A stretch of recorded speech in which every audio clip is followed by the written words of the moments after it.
بسم اللہ الرحمن الرحیم۔ السلام علیکم۔ اس ویڈیو میں ہم کتاب احیاء العلوم کو آگے کنٹینیو کریں گے۔ اس سے پہلے اگر آپ نے سبسکرائب نہیں کیا تو سبسکرائب کر لیں اور بیل آئیکن پریس کر دیں۔ تو شروع کرتے ہیں۔ کنکریاں مارنے کا طریقہ۔ قبلہ رو کھڑا ہو، اگر جمرہ کی طرف منہ کرے تو بھی حرج نہیں۔ ہاتھ بلند کر کے 7 کنکریاں مارے اور تلبیح کو تکبیر میں بدل دے۔ ہر کنکری مارتے وقت یہ دعا پڑھے: اللہ اکبر علی طاعت الرحمن و رغم الشیطان، اللہم تصدیقا بکتابک و اتباعا لسنت نبیک۔ یعنی اللہ عز و جل سب سے بڑا ہے، میں رحمان عز و جل کی اطاعت اور شیطان کو ذلیل و رسوا کرنے کے لیے کنکریاں مار رہا ہوں۔ اے اللہ عز و جل، میں تیری کتاب کی تصدیق کرتا اور تیرے نبی کی سنت کی پیروی کرتا ہوں۔ جب کنکریاں مارنا شروع کرے تو تلبیح و تکبیر کہنا چھوڑ دے، البتہ قربانی کے دن کی ظہر سے ایام تشریق کے آخری دن تک کی فجر تک فرض نماز کے بعد کی تکبیر تشریق کہنا نہ چھوڑے۔ اس دن وہاں دعا کے لیے نہ ٹھہرے بلکہ اپنی قیام گاہ میں آ کر دعا مانگے۔ تکبیر تشریق: اللہ اکبر اللہ اکبر اللہ اکبر کبیرن والحمدللہ کثیرن وسبحان اللہ بکرۃ وآصیلا لا الہ الا اللہ وحدہ لا شریک لہ مخلصین لہ الدین ولو کرہ الکافرون لا الہ الا اللہ وحدہ صدق وعدہ ونصر عبدہ وہزم الاحزاب وحدہ لا الہ الا اللہ واللہ اکبر۔ یعنی اللہ عز و جل سب سے بڑا ہے، اللہ عز و جل سب سے بڑا ہے، اللہ عز و جل سب سے بڑا ہے۔ سب خوبیاں اسی کے لیے ہیں، میں صبح و شام اس کی پاکی بیان کرتا ہوں۔ اللہ عز و جل کے سوا کوئی معبود نہیں، وہ یکتا ہے، اس کا کوئی شریک نہیں۔ ہم اس کے لیے دین کو خالص کرتے ہیں۔ پڑے کافر برا مانے، اللہ عز و جل کے سوا کوئی معبود نہیں، وہ یکتا ہے، اس نے اپنا وعدہ سچا کیا اور اپنے بندے کی مدد کی اور تنہا دشمن کے لشکروں کو بھگایا۔ اللہ عز و جل کے سوا کوئی معبود نہیں اور اللہ عز و جل سب سے بڑا ہے۔ اگر قربانی کا جانور ساتھ ہو تو اسے ذبح کرے، اپنے ہاتھ سے ذبح کرنا بہتر ہے۔ ذبح کرنے کے بعد کی دعا: ذبح کے بعد یہ دعا پڑھے: بسم اللہ واللہ اکبر، اللہم منکا و بکا و الیکا تقبل منی کما تقبلتا من خلیلک ابراہیم۔ یعنی اللہ عز و جل کے نام سے، اللہ عز و جل سب سے بڑا ہے۔ اے اللہ عز و جل، یہ قربانی تجھ سے، تیرے ساتھ اور تیرے لیے، اسے میری طرف سے قبول فرما جس طرح تو نے اپنے خلیل حضرت سیدنا ابراہیم علیہ نبینا علیہ السلام کی طرف سے قبول فرمائی۔ سب سے افضل اونٹ کی قربانی ہے، پھر گائے کی، پھر بکری کی۔ اونٹ اور گائے میں 7 لوگوں کے شریک ہونے سے بکری کی قربانی افضل ہے، بکری سے دمبا کی قربانی افضل ہے۔ بہترین قربانی: حضور نبی پاک صلی اللہ تعالیٰ علیہ وآلہ وسلم نے ارشاد فرمایا: بہترین قربانی سینگوں والے مینڈے کی ہے، سفید رنگ کا دمبا مٹیالے اور سیاہ دمبے سے افضل ہے۔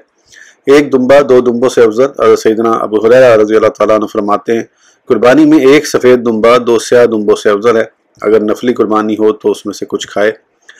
وہ عیب کے جن کے سبب قربانی جائز نہیں: لنگڑا ہونا، ناک یا کان کا کٹا ہونا، کان کا اوپر یا نیچے سے چرا ہونا، سینگوں کا ٹوٹا ہوا ہونا، پاؤں کٹے ہوئے ہونا، خاری زدہ ہونا، کان کے اگلے یا پچھلے حصے میں سوراخ ہونا، اتنا دبلا و کمزور کہ ہڈیوں میں گدا نہ رہے۔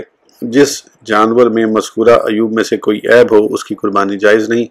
قربانی کے بعد سر منڈائے۔ سنت یہ ہے کہ قبلہ رو ہو، سر کے اگلے حصے سے شروع کرے اور دائیں طرف سے گدی پر ابھری ہوئی ہڈیوں تک حلق کرائے، پھر باقی سر کا حلق کرائے۔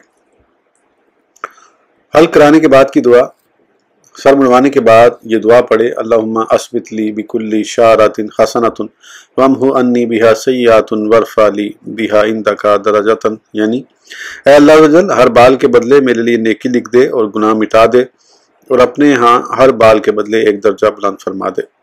عورت پورے برابر بال کتروائے۔ گنجے کے لیے سر پر اس طرح پھروانا مستحب ہے۔ جمروں کو کنکریاں مارنے کے بعد جب حلق کرائے تو احرام سے باہر ہو گیا، سوائے عورتوں اور شکار کے تمام ممنوع کام حلال ہو گئے۔ پھر مکہ مکرمہ کی طرف لوٹے اور ہمارے بیان کردہ طریقے کے مطابق طواف کرے۔ یہ طواف حج کا رکن ہے، اسے طواف زیارت کہتے ہیں۔ طواف زیارت کا وقت: اس کا اول وقت قربانی کی نصف رات کے بعد سے شروع ہوتا ہے۔ افضل وقت قربانی کا دن ہے، اس کے لیے آخری وقت مقرر نہیں بلکہ اسے مؤخر کر سکتا ہے، لیکن احرام کی قید باقی رہے گی۔ اس طواف کے بعد ہی اس کے لیے عورت کا قرب حلال ہوگا۔ احرام سے مکمل طور پر اس وقت باہر ہوگا جب طواف زیارت کر لے۔ بیوی سے جمع بھی تبھی جائز ہوگا۔ اب صرف ایام تشریق کی کنکریاں مارنا اور مینا میں رات گزارنا باقی ہے۔ احرام سے نکلنے کے بعد حج کی اتباع میں یہ واجب ہے۔ 2 رکعتوں کے ساتھ طواف زیارت کا طریقہ وہی ہے جو طواف قدوم کا ہے۔ جب 2 رکعتیں پڑھ چکے تو ہمارے بیان کردہ طریقے کے مطابق صفا و مروہ کے درمیان سعی کرے، شرط ہے کہ طواف قدوم کے بعد سعی نہ کی ہو، اور اگر سعی کر چکا ہے تو اس کا یہ رکن ادا ہو گیا، اب دوبارہ سعی کرنا ضروری نہیں۔ احرام سے نکلنے کے اسباب۔ احرام سے نکلنے کے 3 اسباب ہیں: کنکریاں مارنا، سر منڈوانا، فرض طواف کرنا۔ ان 3 میں سے 2 باتیں پائی گئیں تو اس کے لیے 2 میں سے 1 خلت پائی گئی، اور ذبح کے ساتھ ان تینوں کو مقدم و مؤخر کرنے میں کوئی حرج نہیں، مگر بہتر یہ ہے کہ پہلے کنکریاں مارے، پھر ذبح کرے، پھر سر منڈائے، پھر طواف کرے۔ اس دن امام کے لیے سنت یہ ہے کہ زوال کے بعد خطبہ دے، اور یہ رسول اللہ صلی اللہ تعالیٰ علیہ وآلہ وسلم کا الوداعی خطبہ تھا۔ حج کے خطبات۔ حج میں 4 خطبے ہیں: 7ویں ذی الحج کا خطبہ، یوم عرفہ، 9ویں ذی الحج کا خطبہ، قربانی کے دن کا خطبہ، مینا سے واپسی کے پہلے دن یعنی 12ویں ذی الحج کا خطبہ۔ یہ تمام خطبے زوال کے بعد ہوں گے۔ تمام میں 1 خطبہ ہوگا سوائے عرفات کے کہ اس میں 2 خطبے ہوں گے جن کے درمیان بیٹھنا ہے۔ جب طواف سے فارغ ہو جائے تو رات گزارنے اور کنکریاں مارنے کے لیے مینا واپس لوٹے اور وہ رات مینا میں گزارے۔ اس رات کو لیلۃ القر یعنی ٹھہرنے کی رات کہا جاتا ہے، کیونکہ دوسرے دن لوگ مینا میں ٹھہرتے ہیں، وہاں سے جاتے نہیں۔ جب عید کا دوسرا دن آئے اور سورج ڈھل جائے تو کنکریاں مارنے کے لیے غسل کرے اور پہلے جمرہ جو عرفات سے ملا ہوا ہے اس کا قصد کرے۔ یہ راستے کی دائیں جانب ہے، اسے 7 کنکریاں مارے۔ جب اس سے آگے نکل جائے تو راستے کی دائیں جانب سے تھوڑا ہٹ کر قبلہ رخ کھڑا ہو اور اللہ عز و جل کی حمد کرے، لا الہ الا اللہ اور اللہ اکبر پڑھے، پھر حضور قلب اور خشوع و خضوع کے ساتھ دعا مانگے۔ دعا مانگتے ہوئے سورہ بقرہ پڑھنے کی مقدار قبلہ رخ کھڑا رہے، پھر جمرہ وسطی کی طرف جائے اور اسے بھی پہلے جمرہ کی طرح کنکریاں مارے، اور یہاں بھی پہلے کی طرح کھڑا ہو کر دعا مانگے۔ پھر جمرہ عقبہ کی طرف آئے اور 7 دفعہ کنکریاں مارے، پھر کسی اور کام میں مشغول نہ ہو بلکہ اپنی قیامگاہ کی طرف لوٹے اور یہ رات بھی مینا میں گزارے۔ اس رات کو لیلۃ النفر الاول یعنی پہلے کوچ کی رات کہا جاتا ہے۔ یہی صبح کرے اور یوم تشریق کے دوسرے دن جب ظہر کی نماز پڑھ لے تو اس دن بھی 21 کنکریاں مارے جیسے گزشتہ دن ماری تھی۔ پھر اسے اختیار ہے کہ مینا میں رات گزارے یا مکہ مکرمہ واپس لوٹ جائے۔ اگر غروب آفتاب سے پہلے مینا سے نکلا تو اس پر کچھ لازم نہیں۔ اگر رات تک صبر کیا تو نکلنا جائز نہیں بلکہ رات گزارنا لازم ہے، یہاں تک کہ دوسرے کوچ کے دن 21 کنکریاں مارے جیسا کہ گزر چکا ہے۔ مینا میں رات نہ گزارنے اور کنکریاں نہ مارنے کی وجہ سے جانور ذبح کرنا لازم ہوتا ہے، اور اسے چاہیے کہ اس کا گوشت صدقہ کر دے، خود نہ کھائے۔ مینا کی راتوں میں زیارت بیت اللہ شریف کے قصد سے جا سکتا ہے بشرطے کہ رات مینا ہی میں گزارے کہ رسول اللہ صلی اللہ تعالیٰ علیہ وآلہ وسلم کا یہی طریقہ تھا۔ مینا میں موجود مسجد خیف میں امام کے ساتھ فرض نماز کی حاضری کو ترک نہ کرے کیونکہ اس کی بڑی فضیلت ہے۔ جب مینا سے واپس آئے تو افضل یہ ہے کہ وادی مخصب میں ٹھہرے، وہاں عصر مغرب اور عشاء کی نماز پڑھے اور کچھ دیر سو جائے کہ یہ سنت ہے۔ اسے ایک گروہ صحابہ رضوان اللہ تعالیٰ علیہم اجمعین نے روایت کیا، اگر ایسا نہ کیا تب بھی اس پر کچھ لازم نہیں۔ عمرہ اور طواف وداع تک کے دیگر آداب۔ جو شخص حج سے پہلے یا بعد عمرے کا ارادہ رکھتا ہو تو وہ غسل کر کے میقات سے عمرے کا احرام باندھ لے جیسا کہ حج کے بیان میں گزر چکا ہے، اور عمرے کا افضل میقات جیرانہ ہے، پھر تنعیم، پھر حدیبیہ۔ عمرہ کی نیت کر کے تلبیہ کہے، مسجد عائشہ کا قصد کرے اور وہاں 2 رکعتیں پڑھے اور جو چاہے دعا مانگے، پھر تلبیہ کہتے ہوئے مکہ مکرمہ آ جائے یہاں تک کہ مسجد حرام میں داخل ہو جائے۔ جب مسجد حرام میں داخل ہو تو تلبیہ کہنا چھوڑ دے، 7 مرتبہ طواف کرے اور 7 مرتبہ ہمارے بیان کردہ طریقے کے مطابق سعی کرے۔ جب فارغ ہو جائے تو سر منڈوائے، یوں اس کا عمرہ مکمل ہو جائے گا۔ جو شخص مکہ مکرمہ میں قیام پذیر ہو اسے چاہیے کہ عمرے اور طواف کثرت سے کرے، بیت اللہ شریف کی زیارت بکثرت کرے۔ اگر خوش نصیبی سے بیت اللہ شریف میں داخل ہونے کی سعادت مل جائے تو تعظیماً ننگے پاؤں داخل ہو اور 2 ستونوں کے درمیان 2 رکعت نماز پڑھے کہ یہ افضل ہے۔ میرے قدم تو اس قابل بھی نہیں۔ کسی بزرگ سے پوچھا گیا کہ آج آپ بیت اللہ شریف میں داخل ہوئے ہیں، فرمایا اللہ عز و جل کی قسم بیت اللہ شریف میں داخل ہونا تو دور کی بات، میں تو اپنے قدموں کو اس قابل میں نہیں سمجھتا کہ یہ بیت اللہ شریف کا طواف کریں، کیونکہ میں جانتا ہوں کہ یہ کہاں چلے اور کس طرف چلے ہیں۔ زمزم پیے اور یہ دعا مانگے، خوب پیٹ بھر کر زمزم پیے، اگر ممکن ہو تو کسی کی مدد لیے بغیر خود نکال کر پیے اور یہ دعا پڑھے، اللہم اجعلہ شفاء من کل داء وسقم وارزقنی اخلاص والیقین والمعافات فی الدنیا والآخرہ، یعنی اے اللہ عز و جل اسے ہر بیماری اور کمزوری کے لیے شفا بنا اور مجھے اخلاص، یقین اور دنیا و آخرت میں عافیت کی نعمت سے سرفراز فرما۔ حدیث پاک میں ہے کہ حضور نبی کریم صلی اللہ تعالیٰ علیہ وآلہ وسلم نے ارشاد فرمایا، آب زمزم اسی مقصد کے لیے ہے جس کے لیے اسے پیا جائے، یعنی جس بیماری سے شفا کی نیت سے پیا جائے اسے شفا مل جاتی ہے۔ طواف وداع کے آداب: حج و عمرہ کی تکمیل کے بعد جب وطن واپسی کا ارادہ ہو تو پہلے دیگر کام کر لے، سواری پر کجاوا کس لے اور بیت اللہ شریف سے رخصتی سب سے آخر میں ہو۔ مکہ مکرمہ سے رخصتی کے آداب: مکہ شریف سے رخصت ہونے سے قبل رمل و استباء کے بغیر بیت اللہ شریف کا 7 بار طواف کرے۔ جب طواف کر لے تو مقام ابراہیم کے پیچھے 2 رکعت نماز پڑھے، آب زمزم پیے، پھر ملتزم کی طرف آئے اور خوب گڑ گڑا کر یوں دعا مانگے، اللہم ان البیت بیتک والعبد عبدک وابن عبدک وابن اماتک حملتنی علی ما سخرت لی من خلقک حتی سیرتنی فی بلادک وبلغتنی بنعمتک حتی انتنی علی قضاء مناسکک فإن كنت رضیت انی فازدد انی ردا وإلا فمن الآن قبل تباعدی عن بیتک ھذا آوانا انصرافی ان اذنت لی غیر مستبدل بک ولا ببیتک ولا راغب عنک ولا عن بیتک، اللہم اصحبنی العافیۃ فی بدانی والعصمۃ فی دینی واحسن منقلبی وارزقنی طاعتک ابدا ما ابقیتنی واجمع لی خیر الدنیا والآخرۃ انک علی کل شیء قدیر، اللہم لا تجعل ھذا آخر عہدی ببیتک الحرام وان جعلتہ آخر عہدی فاعوذنی عنہ الجنہ۔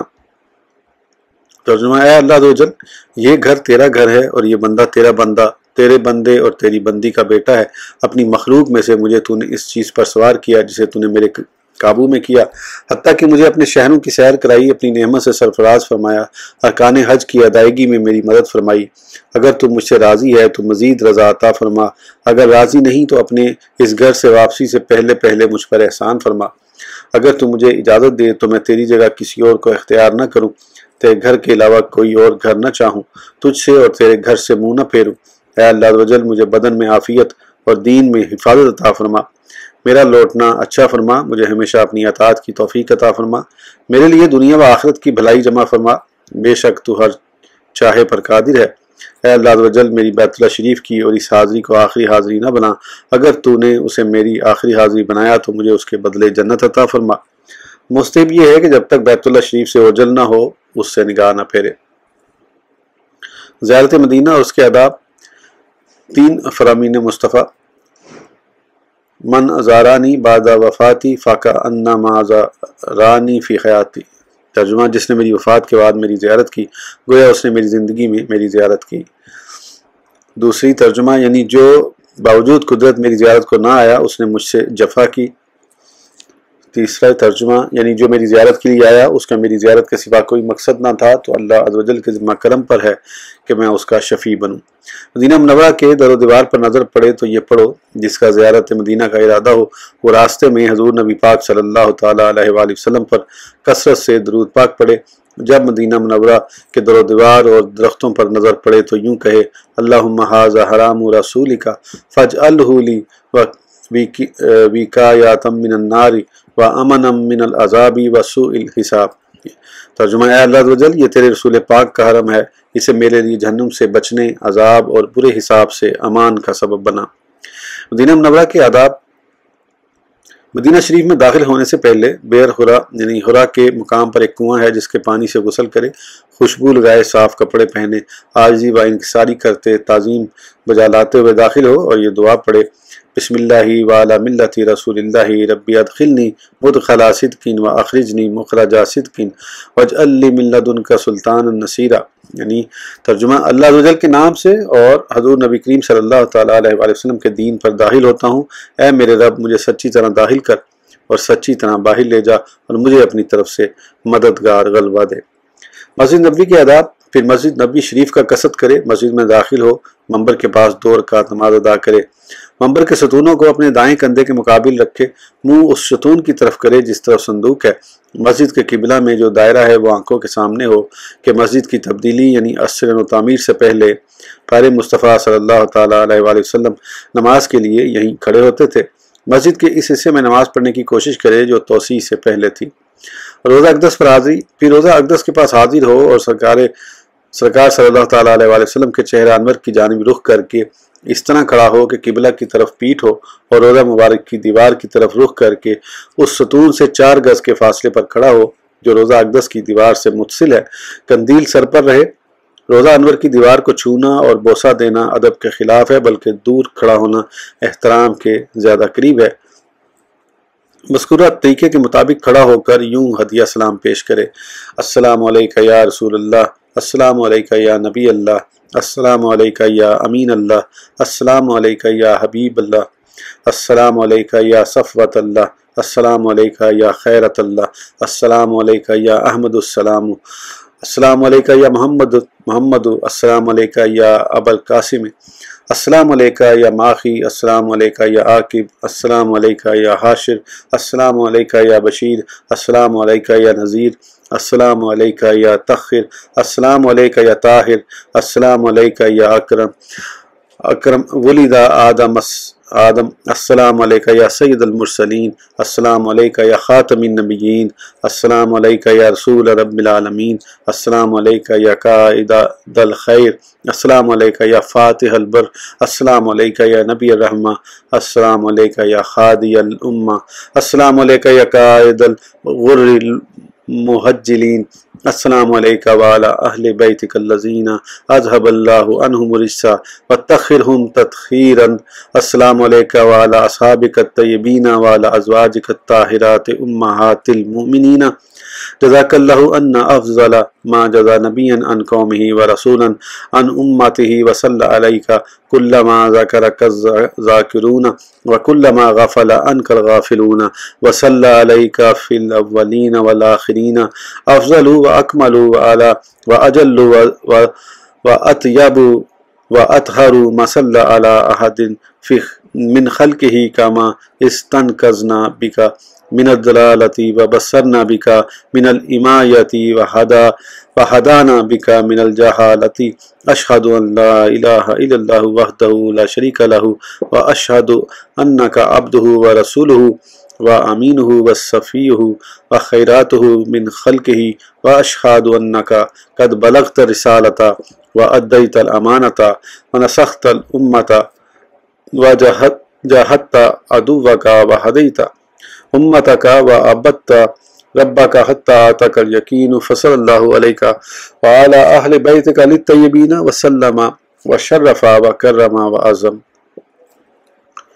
ترجمہ: اللہ عز و جل کے رسول صلی اللہ تعالیٰ علیہ وآلہ وسلم آپ پر سلام ہو، اے اللہ عز و جل کے نبی آپ پر سلام ہو، اے اللہ عز و جل کے امین آپ پر سلام ہو، اے اللہ عز و جل کے حبیب آپ پر سلام ہو، اے اللہ عز و جل کے چنے ہوئے آپ پر سلام ہو، اے اللہ عز و جل کے بہتر مخلوق آپ پر سلام ہو، اے احمد صلی اللہ تعالیٰ علیہ وآلہ وسلم آپ پر سلام ہو، اے محمد صلی اللہ تعالیٰ علیہ وآلہ وسلم آپ پر سلام ہو، اے ابو القاسم آپ پر سلام ہو، اے گناہوں کو مٹانے والے آپ پر سلام ہو، اے سب سے آخر میں آنے والے آپ پر سلام ہو، اے جمع کرنے والے آپ پر سلام ہو، اے خوشخبری دینے والے آپ پر سلام ہو، اے آنے والے خطرات سے متنبہ کرنے والے آپ پر سلام ہو، اے پاک ذات آپ پر سلام ہو، اے طاہر آپ پر سلام ہو، اے اولاد آدم میں سب سے زیادہ مکرم آپ پر سلام ہو، اے تمام رسولوں کے سردار آپ پر سلام ہو، اے سب سے آخری نبی آپ پر سلام ہو، اے تمام جہانوں کے رب کے رسول آپ پر سلام ہو، اے بھلائی کے قائد آپ پر سلام ہو، اے نیکی کا دروازہ کھولنے والے آپ پر سلام ہو،